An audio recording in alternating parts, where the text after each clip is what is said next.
Joining me now, Congressman Marsha Blackburn. Hey, Congressman Blackburn, you know, Hillary and Elizabeth Warren, you know, they had a pretty good day in Cincinnati. They brought down the House. That was sort of the fire that's missing from the Hillary Clinton camp. I don't think there's any way she can recreate that. Is that her potential VP, you think? Well, I think that Elizabeth Warren would like to be that potential VP, if you will. But, you know, Charles, I've got to tell you, I watched some of that today. I was working at my desk and I looked up and I thought, really? The issues in this country with national security, jobs, economic security, and the two of them standing there and making fun of Trump's hat. I think people want to hear solutions. They want to hear what is going to pertain to them. How do we make our community safe? How do we get the economy back on track? Wage stagnation is just killing people. I talk to people every day that have not had a raise in 10 years.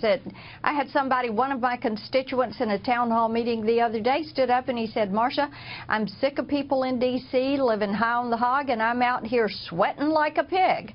And that is where a lot of people are, Charles. Yeah. They are sick and tired of working so hard and the government taking more of their money, and they don't want the silliness and pettiness that Elizabeth Warren and Hillary Clinton were dishing out today. You know, and I got to tell you, I mean, for someone even to work 10 continuous years is unfortunately a blessing in this economy. And most people who lost their job and got it back are certainly making less than they've made before. Right. You know, one of the things that's still echoing, particularly here on Wall Street, was that British exit vote. And I talked about a poll out last year where 73% of the people in the UK said they felt that their government no longer represented, quote, the will of the people. Doesn't that sound so familiar? It's very familiar, and I hear it every single day. I read it in the emails coming into my office.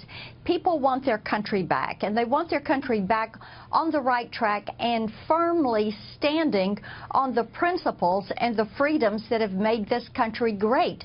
They know that we as Americans can do this again, but we have to recenter ourselves and to refocus ourselves. They want their children and grandchildren to have the American dream. They know that it is attainable, but they are so frustrated with working 2 and 3 jobs and trying to keep up in the wage stagnation. And I talk to people who say, you know, my employer is trying the best he can, and we're all working to keep the doors open, but trade has worked against them.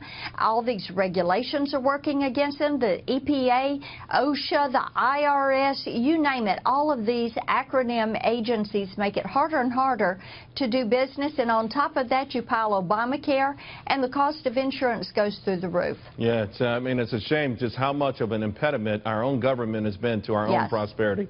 Congressman Blackburn, thank you very much. Really appreciate it. Good to be with you. Always.